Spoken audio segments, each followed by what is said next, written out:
Olá, meus queridos, vamos continuar aqui a nossa série Gênesis. Nós já estamos no capítulo 12, hein? Pega sua Bíblia e vem comigo.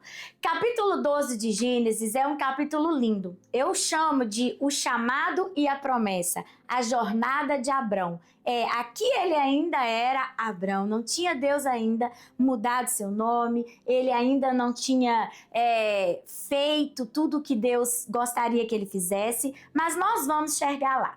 Sabe, no capítulo 11 a gente viu a confusão de línguas, a gente viu, o juízo de Deus, mas no finalzinho do capítulo 11, se você observar, Terá, que é o pai de Abrão aqui, ele vai sair com a sua família de Ur dos Caldeus com destino a Canaã. Exatamente o que você está ouvindo. Deus não chamou Abrão primariamente. Quem decidiu sair de Ur dos Caldeus para Canaã foi Terá, pai de Abrão. E já já você entende o porquê disso. Então ele vai sair lá de Ur dos Caldeus com destino a Canaã com toda a sua família. No entanto, eles vão fazer uma parada lá em Harã. Lá em Harã, eles vão montar o seu acampamento, vão estar ali, só que vai acontecer que o pai de Abrão vai morrer em Harã. Quando Terá falece, ali em Harã, ele vai ser sepultado ali e a partir desse momento é que o chamado para Abraão vai acontecer, para Abrão vai acontecer. Por que isso, Andréia? Me explica isso. Olha, a morte de Terá, e Terá, ele era um homem idólatra, ele era um homem que fazia deuses, de madeira, ele era um homem que cultuava outros deuses, ele levava toda a sua família para isso, para um culto pagão. Isso era o Terá, o pai de Abrão. Quando Terá falece e eles estavam indo para Canaã, Deus vai então se revelar para Abrão a primeira vez. E esse chamado vai acontecer no principinho ali do capítulo 12, aonde ele vai dizer assim, que vai enviar a Abrão para uma terra que ele vai mostrar. Então, até aquele momento, Deus não falou para Abrão qual terra que ele iria, mas que ele mostraria a ele que aquele lugar seria revelado posteriormente. E se você observa e lê bem a Bíblia com atenção, você vai ver aqui no verso de número 2, escrito assim: e far-te-ei uma grande nação, e abençoar-te-ei, e engrandecerei o teu nome, e tu serás uma bênção. Lembra da Torre de Babel? O que o povo queria? Ter o nome deles engrandecido, não era isso? Mas veio juízo. Ai, André, mas agora Deus não está falando que vai engrandecer o nome de Abrão? Exatamente, mas você lembra do que eu te ensinei lá no capítulo 11? Que se Deus não for o gerador do plano, o plano dá errado. E é exatamente isso que está acontecendo aqui. Quem está liberando a promessa para Abrão? Deus. Quem está fazendo dele uma bênção? Deus. Quem está para fazer o nome dele conhecido? Deus. Então, você precisa começar a entender que o lugar não é a bênção. Sabia disso? O lugar que você está não é a bênção. A bênção é você. Porque ele não falou que ia fazer uma terra uma bênção. Muito pelo contrário, ele disse assim: e tu serás uma bênção. A bênção somos nós. Não é o lugar que nós estamos. A bênção está em nós, não no lugar que a gente vai. Então é por isso que o capítulo 12, ele é tão maravilhoso. Abrão está aqui com 75 anos, já um senhor para nós, mas para aquele tempo muito jovem, no seu chamado. E ele então já tinha riqueza, já tinha fazendas, e isso você vai ver no verso de número 5 aí da sua Bíblia. Então, por que então, Andréia, que ele vai ser enviado para Canaã? Canaã não estava maldito por causa de Cã? Exatamente, meu querido. Existem lugares malditos que a bênção que você vai chegar lá para transformar aquela realidade. Por isso que a bênção não é o lugar, a bênção é você. Então, o capítulo 12, ele está tratando exatamente desse ponto. Porque quando ele chega naquela terra, lá no verso 10, vai dizer que havia muita fome e a terra estava deserta por causa daquela maldição.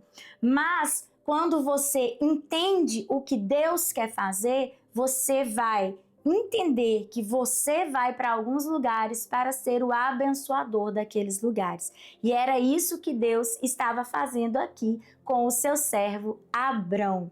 E ele foi chamado, e o chamado requer separação. Sim, você observou que Deus só falou com ele depois que Terá morreu? Porque Terá poderia ter uma influência negativa dentro do chamado que Abrão recebeu. Ele ouviu a Deus porque o pai dele morreu e o pai dele era cultuador de deuses estranhos. Então, quando Deus se revela, Abrão já está fora da influência de Terá, no sentido do culto a deuses estranhos. Ele vai descer para Canaã, vai depois para o Egito, porque havia muita fome em Canaã. Ele vai exigir de si movimento, separação, decisão. Então, o capítulo 12, ele é o capítulo da promessa, mas ele também é o capítulo de uma fé que não é passiva. Sabe? De uma fé que recebe a palavra e anda na direção daquela palavra. Porque nós não podemos ser passivos na nossa fé. E o capítulo 12 em si, se você quiser ter como uma essência de todo esse capítulo, seria isso.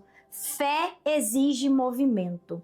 Fé exige abandono de algumas coisas. E para nós fazermos isso, nós não podemos estar no meio de um lugar onde outros deuses são cultuados e nós precisamos estar com o nosso coração sensível a ouvir o coração de Deus. E foi exatamente isso que Abrão fez.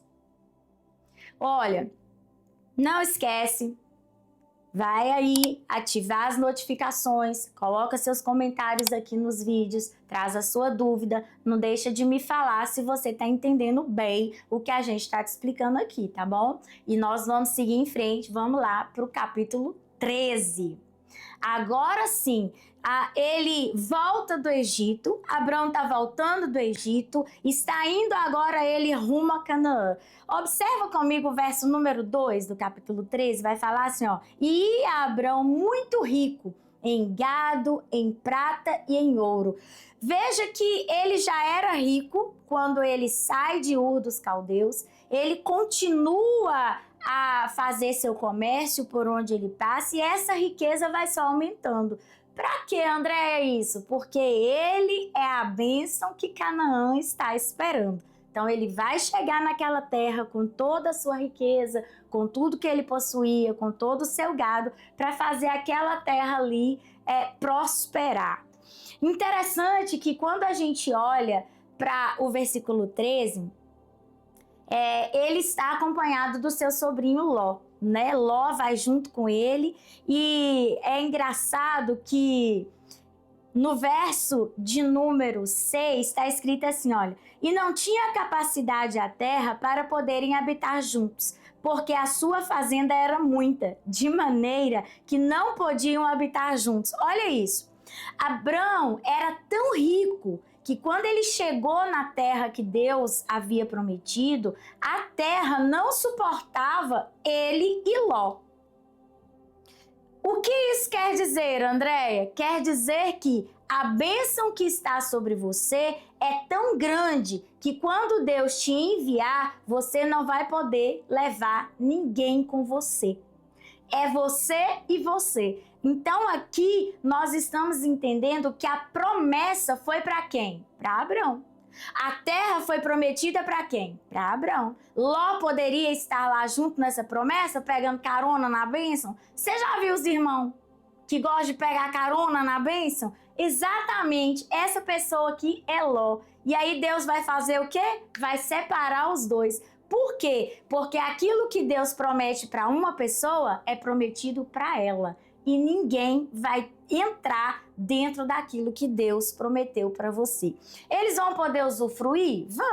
Vão poder usar, ser beneficiados? Com certeza. Mas entrar no que Ele te prometeu? Jamais. Porque assim como você é individual, sua salvação é individual, suas obras são individuais, a sua promessa também é individual e é específica.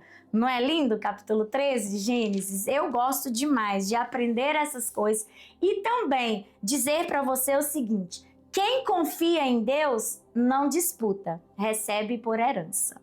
Então, se você confia no Senhor, você não precisa disputar terra com ninguém, promessa com ninguém, bênção com ninguém. Por quê? É seu por herança. A essência do 13 seria essa: quem confia, não disputa. Quem confia, não precisa brigar por terra, por espaço, por nada. Você está seguro nas mãos daquele que te prometeu. E ele é muito fiel para cumprir o que prometeu para você. Seguindo em frente, no capítulo 14 de Gênesis, nós vamos ver uma coisa fantástica, que é aquela grande guerra que vai acontecer entre 4 reinos e 5 reinos. Nós vamos ver aí uma promessa de Deus, né? Vitória e honra. Abrão aí entrando em ação para evitar que Ló seja dizimado, ou seja, aquele que carrega a bênção, ele está protegido, capacitado, ungido. Então, se você começar a ler o capítulo 14, você vai ver que estava tendo uma guerra. Essa guerra era 5 reinos contra 4 reinos. Ló é levado cativo por esse pessoal aqui de maior quantidade. Ele é cativo, todas as suas terras, toda a sua família, os seus bens, é tudo levado. E Abrão então vai fazer o quê? Vai ir lá defender o seu sobrinho Ló. O que ele faz? Ele vai pegar 318 homens nascidos na sua casa que são leais e dedicados. O que existe dentro desse número 318? Existe um ramo da ciência, eu vou dizer esse nome assim, ciência, que chama gematria. A gematria é o estudo dos números das letras hebraicas. E 318 é o nome Eliezer, que é o servo que é nascido na casa de Abraão. Então, o número 318 no hebraico significa o nome Eliezer, a quem Abrão vai achar que vai ser o seu herdeiro. Mas ele também significa Deus é socorro. Olha que interessante, não é? É por isso que ele vai pegar só esse número de pessoas, porque são nascidos na casa dele e são leais e são dedicados. Então, para nós aprendermos algo aqui no versículo 14, não mantenha junto de você nada que não é nascido de Deus. Porque se não é nascido de Deus, pode trazer confusão, derrota e fracasso para a sua vida. Amém? Então ele vai para essa guerra, vai vencer essa guerra, obviamente, porque se ele está com o Senhor, se ele é nascido de Deus e Deus é socorro, Deus vai providenciar essa vitória e Abrão volta vitorioso, entrega tudo para Ló. Se você ler atentamente aí a partir do verso 15 do capítulo 14, você vai observar isso.